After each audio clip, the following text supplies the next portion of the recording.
नमस्कार दोस्तों, मेरा नाम है वैभव सिंह गुप्ता और मैं स्वागत करता हूं आप सभी लोगों का इस एपिसोड में।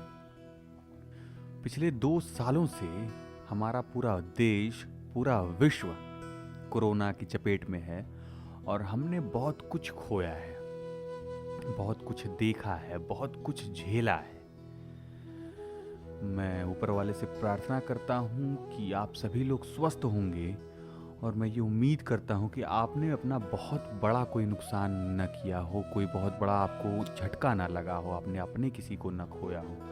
और जिस किसी ने भी अपने किसी खास को, अपने किसी परिचित को, अपने किसी प्यार करने वाले को खोया है, हम सब उसमें तहे दिल से सम्मिलित हैं। और मैं आशा करता हूँ कि आपका दुख, आपका ये समय धीरे धीरे सुधर जाएगा, अच्छा हो जाएगा, फिर से आपकी ज़िंदगी में खुशियाँ आ जाएंगी, फिर से आपकी ज़िंदगी में रौनक लौट आएगी। हालांकि गए हुए लोग, उनकी यादें कभी लौटती नहीं हैं। हम कभी कुछ चीज़ों से उबर पाते ही नहीं। हम कितनी भी कोशिश करें, हर बार हमारा अतीत हमारे सामने पिछले से बड़ा आकार लेकर, पिछले से रूप से बड़ा रूप लेकर खड़ा हो जाता है और हमें रोक देता है, हमें शांत कर देता है, हमें आगे बढ़ने से रोकने लगता है। हम उसी में छटपटाते रहते हैं, बिल्कुल असहाय हो जाते हैं, आगे बढ़ने से रुक जाते हैं। लेकिन अगर आपको एक बेहतर जिंदगी चाहिए, अच्छा जीवन चाहिए, अच्छे लोग चाहिए, अपना परिवार फिर से खुशहाल करना है, तो आपको फिर से खड़े होना पड़ेगा, फिर से उठना पड़ेगा और फिर से आगे बढ़ना पड़ेगा। तो आज हम जिस विषय पर बात करेंगे वो है लॉकडाउन में हमने क्या क्या झेला, हमने क्या क्या सीखा और आगे हम अपने जीवन में क्या क्या ऐसी चीज़ें कर सकते हैं या अभी करना चाहिए था जो नहीं किया, इससे हम बहुत बेहतर बन पाते। सबसे पहले शुरू करते हैं, जो सबसे बड़ी चीज़ है वो है पढ़ाई। वो छोटे बच्चों की हो या किशोरों की हो या कॉलेज ग्रेजुएट्स की हो या कॉलेज स्टूडेंट्स की हो या वो बिल्कुल शुरुआती बच्चों की हो जो अभी नर्सरी में, पीजी में, एलकेजी, यूकेजी में एडमिशन लेने वाले थे, लेकिन कोविड की वजह से, इस पैंडेमिक की वजह से एडमिशन नहीं ले पाए और उनकी पढ़ाई 2-2 साल पीछे हो गई। हालांकि हम सब ने कोशिश की कि अपने घर के बच्चों को पढ़ाएं, उनको सिखाएं, उनको समझाएं, लेकिन एक अलग प्रभाव होता है किसी विद्यालय में, समूह में पढ़ने का, समूह में कार्य करने का एक अलग प्रभाव होता है, एक अलग तरीका होता है। उससे आप अच्छे से सीखते हैं, उस चीज़ को अच्छे से टैकल करना समझते हैं। मानिए कि आपको एक क्लास में बिठा दिया जाता है जिसमें सभी लोग एक ही चीज़ सीख रहे हैं और कोई अध्यापक उन्हें सिखा रहा है, तो आप देखेंगे कि आपका जो प्रतिद्वंदी है या आपका दोस्त है या आपके सहपाठी जो लोग हैं, वो किस तरीके से उस काम को कर रहे हैं, वो किस तरीके से उसे सीख रहे हैं और कितनी तेज सीख रहे हैं। आप में उत्साह बढ़ेगा, आपके अंदर कंपटीशन की भावना आएगी और आप बहुत बेहतर करने का प्रयास करेंगे, आप उसे अच्छा करने का प्रयास करेंगे, जल्दी सीखने का प्रयास करेंगे, ताकि आप अपनी नज़र में और दूसरे उन लोगों की नज़र में, जिन लोगों की नज़र में आप अच्छा बनना चाहते हैं, अपने आप को साबित कर सकें कि हाँ, आप बहुत अच्छे हैं, आप बहुत तेज़ हैं, आप बहुत जल्दी वो कार्य सीख लेते हैं, कर लेते हैं। तो बहुत सारी जगह, लगभग हर स्कूल ने ऑनलाइन क्लासेस चलाई और सिर्फ नाम की चलाई। एक क्लास चल रही है, 2 घंटी चल रही है, 3 घंटी चल रही, किसी दिन चल ही नहीं रही है। किसी दिन टीचर ने बोल दिया कि रात को 8 बजे पढ़ाएंगे, किसी दिन टीचर ने बोल दिया सुबह 11 बजे पढ़ाएंगे। किसी की घर तबीयत खराब हो गई, किसी के यहाँ मोबाइल की समस्या हो गई, किसी का नेटवर्क सही नहीं आ रहा है। तमाम इस तरीके की समस्या हुई पढ़ाई में और लोगों का बहुत नुकसान हुआ। और विशेषकर अबोध बालकों का, जो 10 साल से नीचे हैं या 12-14 साल के नीचे हैं, जिन्हें बहुत समझ नहीं है, जिन्हें बहुत पढ़ाई का अभी तक नशा नहीं था, जिन्हें अभी ये समझ नहीं थी कि पढ़ाई बहुत ज़रूरी है, उनका बहुत नुकसान हुआ इस दौर में। और किसका फ़ायदा हुआ? हर सिक्के के देखिए 2 पहलू हैं। एक पहलू तो ये हो गया कि पढ़ाई में बहुत नुकसान हुआ, क्लासेस नहीं चली, टीचर्स ने क्लासेस नहीं ली या स्टूडेंट ने क्लासेस नहीं की, तमाम इस तरीके की बातें जिसमें पैंडेमिक की वजह से, समस्याओं की वजह से, नेटवर्क प्रॉब्लम की वजह से या मोबाइल ना होने की वजह से समस्याएं हुई और क्लासेस नहीं चल पाई। दूसरी ओर कुछ लोगों को इससे बहुत विशेष फ़ायदा हुआ, जिसमें सबसे पहले नंबर पर आती हैं एजुकेशन प्रोवाइड करने वाली, education as a service provide करने वाली कंपनियां। वो यूट्यूब कंपनी हो सकती है, यूट्यूब चैनल हो सकते हैं, वो अपने किसी कोचिंग संस्थान, जो अपना कोचिंग संस्थान चला रहा है उसे यूट्यूब पर वीडियोस डाल रहा है, वो अपनी वेबसाइट पर वीडियो डाल रहा है, अपने कोर्सेज बेच रहा है, वो हो सकता है। यह भी पॉइंट 1 है जिसका फ़ायदा हुआ है। एजुकेशन फील्ड में जितने भी लोग हैं उनका बहुत विशेष फ़ायदा हुआ है कोर्स बेचने से। दूसरा किसको बहुत फ़ायदा हुआ है पढ़ाई के क्षेत्र में, जो तैयारी कर रहे थे और जिनके घर पे कोई बहुत विशेष समस्या नहीं हुई, खाने के लिए था, रहने के लिए घर था, और उनके घर में कोई बहुत विशेष रूप से गंभीर रूप से बीमार नहीं हुआ, इस कोविड की चपेट में नहीं आया। उन्होंने बहुत सलीके से, बहुत कायदे से तैयारी की है अपने विषयों की, अपनी पढ़ाई की, कॉम्पिटिटिव एग्ज़ाम्स की, या कुछ एक्स्ट्रा करिकुलर एक्टिविटीज़ वो सीखना चाहते थे। ऑनलाइन उन्होंने कुछ सामान मंगाया, फिर उस किताबें मंगाई या कुछ भी सीखने का सामान मंगाया, वो उन्होंने अपने घर में रहकर भरपूर समय दिया उस चीज़ को, और पिछले 2 साल में उन्होंने बहुत अच्छा प्रोग्रेस किया, बहुत अच्छा, जितना वो कभी कर नहीं पाते, जितना उन्हें कभी समय मिल ही नहीं पाता, उस लेवल का उन्होंने प्रोग्रेस किया है और उस चीज़ को बहुत अच्छे तरीके से सीख लिया है। और वो अब जब कोविड का प्रकोप कम हो रहा है तो उसमें वो निखार ला रहे हैं, offline tuitions, offline coaching centres में और उस ट्रेनिंग सेंटर्स में जा रहे हैं और अपने आप को, अपनी कला को, अपने आर्ट को, अपनी सीखी गई चीज़ों को और बेहतर कर रहे हैं। और तीसरा किसे फ़ायदा हुआ? तीसरा, जो लोग यूट्यूब पर या किसी भी video streaming, audio streaming platform पर कुछ सिखाने की कोशिश कर रहे हैं, कुछ सीखने की कोशिश कर रहे हैं, जैसे किसी को खाना बनाने का शौक़ है, किसी को खाना बनाने सिखाने का शौक़ है, किसी को डांस का शौक़ है, किसी को डांस सिखाने का शौक़ है, किसी को इंस्ट्रूमेंट बजाने का शौक़ है, किसी को इंस्ट्रूमेंट बजाना सिखाने का शौक़ है।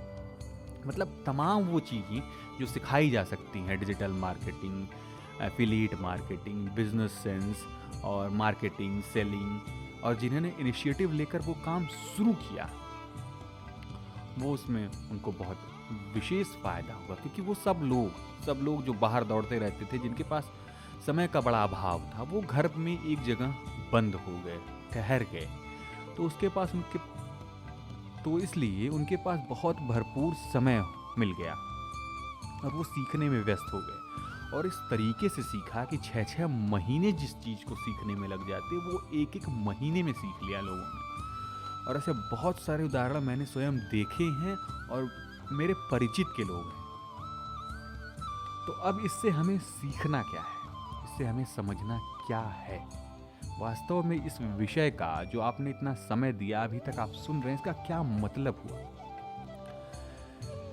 तो पहले तो वो जिन लोगों को बीमारी ने ग्रसित कर दिया था, जिन लोग इससे प्रभावित हो गए थे या जिन्होंने अपने किसी को खो दिया, जिसके परिवार में दिक्कत हो गई, वो कुछ सीख नहीं पाए, कुछ पढ़ नहीं पाए, उनका पूरा समय सिर्फ इस बात में चला गया कि हम स्वस्थ हो जाएं, हम अच्छे हो जाएं, हमारा परिवार सुधार की स्थिति में आ जाए। तो उनकी तो मजबूरी थी, वो अब शुरू कर सकते हैं, क्योंकि अभी भी कोविड का प्रभाव बिल्कुल 100% ख़त्म नहीं हुआ है। अभी भी लॉकडाउन कहीं लग रहा है, कहीं बंद हो रहा है, कॉलेजेस या स्कूल्स चल रहे हैं तो 50% अटेंडेंस के साथ, या बंद हो रहे हैं या बंद ही चल रहे हैं बहुत दिनों से। आप अभी शुरू कर सकते हैं और यकीन मानिए 2 साल बाद पछताने से बेहतर है अभी आप उस काम को शुरू कर दें। 2 साल बाद अगर आप ये सोचते हैं कि 2 साल बाद यार पछताना होगा कि मैंने डांस सीख लिया होता, 2 साल बाद मुझे ये पछताना होगा कि मैंने काश गिटार सीख लिया होता, या किसी भी काम को जो आप करना चाहते हैं उसके लिए आपको लगता है कि पछताना होगा, तो आप उस काम को अभी शुरू करिए।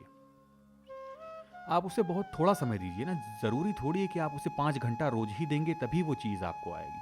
अभी मान लीजिए आपको गिटार बजाना सीखना है, आप कुछ पैसों की व्यवस्था करिए, कहीं से भी कुछ व्यवस्था करिए, आधा घंटा रोज सीखने का प्रयास करिए, कंटिन्यू रहिए। और 2 साल बाद आपको लगेगा कि आप तो बहुत सीख चुके हैं। उसके बाद जब आपका नशा बढ़ता जाएगा, आपका जुनून बढ़ता जाएगा, जब आपको बजाने आने लगेगा, जब आपको अपने प्रयास का, अपनी मेहनत का थोड़ा-सा परिणाम दिखाई देगा, तब आप में वो नशा आएगा कि अब आधे घंटे की जगह मैं 3 घंटे प्रैक्टिस करूँगा और जो मैं 5 मिनट ठीक-ठाक बजा लेता हूँ, अब वो 50 मिनट बजाऊँगा और परफेक्ट बजाऊँगा। तो ये है सीखने का प्रोसेस। अगर आप सोचते हैं कि पहले दिन से आप 10 घंटा बजाएंगे और बेहतरीन बजाने लग जाएंगे, तो आप गलत सोच रहे हैं और गलत तरीका है ये। आप धीरे धीरे स्टार्ट करें और आगे बढ़ते जाएं, समय बढ़ाते जाएं, प्रोसेस बढ़ाते जाएं, टीचर बढ़ाते जाएं और इम्प्रूव करते जाएं।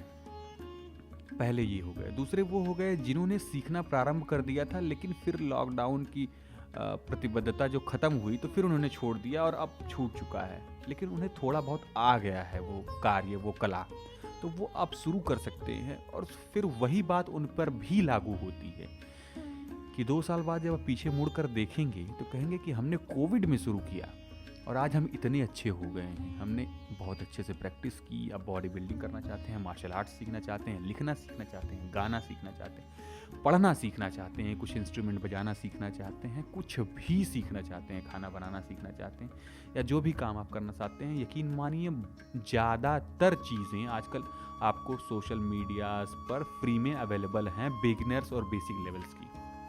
और अगर आप बहुत अच्छे से खोजेंगे, कुछ दिन प्रयास करेंगे, तो आपको इंटरमीडिएट लेवल भी यूट्यूब पर, वेरियस सोशल मीडिया साइट्स पर आपको फ्री में उपलब्ध होंगी। एडवांस लेवल के लिए आपको बहुत अच्छा गुरु, बहुत अच्छा कोच ढूंढना पड़ेगा और एडवांस लेवल में समय लगेगा। तो अभी आप बिगिनर हैं तो आप शुरू करिए basic level, starting level, beginner level और फिर इंटरमीडिएट लेवल, तो आप शुरू कर सकते हैं। तीसरे वो लोग जो सोचते हैं कि अभी नहीं सीखेंगे, सीखना तो है लेकिन अभी नहीं, तो फिर यकीन मानिए वो वक्त नहीं आने वाला है। अगर आपके यहाँ कोई समस्या नहीं है, आपके पास समय है, थोड़ा धन है, पेट भरा हुआ है, तो आप कोई भी कला सीख सकते हैं, कुछ भी सीख सकते हैं। लॉकडाउन ने आपको एक बहुत अच्छा मौका दिया था, हालांकि अगर आपने उसे यूटिलाइज नहीं किया तो अब भी वक्त है, आप उस काम को शुरू करिए, आप उस छोटे बिजनेस को शुरू करिए जो ऑनलाइन किया जा सके। आप गाना शुरू करिए, आप बजाना शुरू करिए, आप डांस शुरू करिए, आप बॉडी बिल्डिंग शुरू करिए, आप खाना बनाना सीखना शुरू करिए, आप कपड़ा सिलना शुरू करिए, या जो भी आपका पैशन हो, जो भी आपको अच्छा लगता हो, जो भी आपको पसंद हो, क्योंकि आने वाली दुनिया ऐसी होने वाली है। और आप इस बात से विश्वास करिए, इस बात का विश्वास करिए और इस बात पर यकीन करते होंगे बिल्कुल कि आने वाले समय में लेबरों की जगह मशीनें काम करेंगी। लेबरों का काम बहुत हद तक खत्म हो जाएगा, जो हार्ड वर्क वाला लेबर है। जो भी आप काम समझ लें, आसान सा मेहनत लेबर वाला काम, मान लीजिए पत्थर तोड़ने वाला काम था, वो सब पत्थर तोड़ने वाले जिसमें 10-10 हज़ार मजदूर लगे होते थे किसी समय में, आजकल वो एक डायनामाइट लगता है, उसे उड़ा दिया जाता है, बड़ी मशीनें लगती हैं, एक आदमी उस मशीन को ऑपरेट करता है, वो बड़े पत्थर तोड़ने वाले मशीन में उसको डाला जाता है और वो टुकड़े टुकड़े में बराबर बराबर शेप्स में, बराबर साइजेस में, जिस शेप में चाहिए उस शेप में आपको बाहर मिल जाता है। जिसको करने में 10-10 महीने लगते थे, वो काम आज एक दिन में हो जाता है। और 10-10 हज़ार लेबर जिसको काम करने में लगते थे, वो 2-4 आदमियों के दम पर हो जाता है। तो अगर आपके पास कोई हुनर नहीं होगा, आपके पास कोई आर्ट नहीं होगा, आपके पास कुछ स्पेशलिटी नहीं होगी, तो आप बेरोजगार रह जाएंगे। आपको कोई जानेगा नहीं, आपको कोई समझ नहीं पाएगा, ये दुनिया आपके हुनर को देख ही नहीं पाएगी और आप इस दुनिया से चले जाएंगे। एक बार सोचिए जरूर कि क्या हम सीखें, क्या हम करें जिससे हम कुछ अलग कर सकें। आपको खाना बनाने में इंटरेस्ट है, आप उसमें इतना घुस जाइए कि आप बेहतरीन बनाइए, एकदम अलग बनाइए, स्पेशल बनाइए, खाते ही लगे कि वाह, इससे अच्छा तो कहीं खाया ही नहीं। आप लिखना चाहते हैं, आप लगातार लिखते रहिए, साल 2 साल 3 साल में आपकी राइटिंग वो चमक आ जाएगी, वो पॉलिश आ जाएगी कि आप 2 लाइन भी लिखेंगे तो लोग कहेंगे वाह क्या लाजवाब लिखा है। इसी तरीके से हर वो काम जिसमें आर्ट इन्वॉल्व है, कोई ना कोई काम ऐसा जरूर करिए जिसे मशीनें ना कर सकें, आपके इतना परफेक्शन से ना कर सकें। ध्यान दीजिए, सोचिए इसके बारे में जरूर।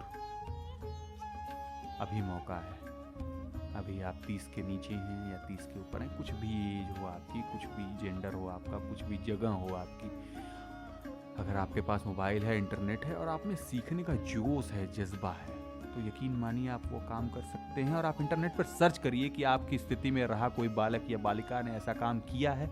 अगर किया है तो फिर आपको सोचने की ज़रूरत ही नहीं है, क्योंकि वो काम पहले से हो चुका है।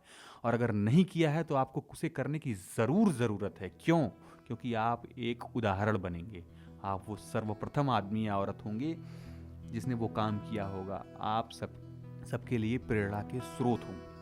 तो बस इसी उम्मीद के साथ आज ही वो काम शुरू करिए जिसको करना चाहते हैं आप बहुत अरसे से। और फिर चेंज देखिए, बहुत बड़ा चेंज आपके जीवन में, चेंज आपके परिवार में, चेंज, और सब कुछ बदलता हुआ नजर आएगा आपको। तो बस इसी एक छोटे से मैसेज के साथ मैं वैभव सिंह गुप्ता आप सभी से इजाज़त लेता हूँ।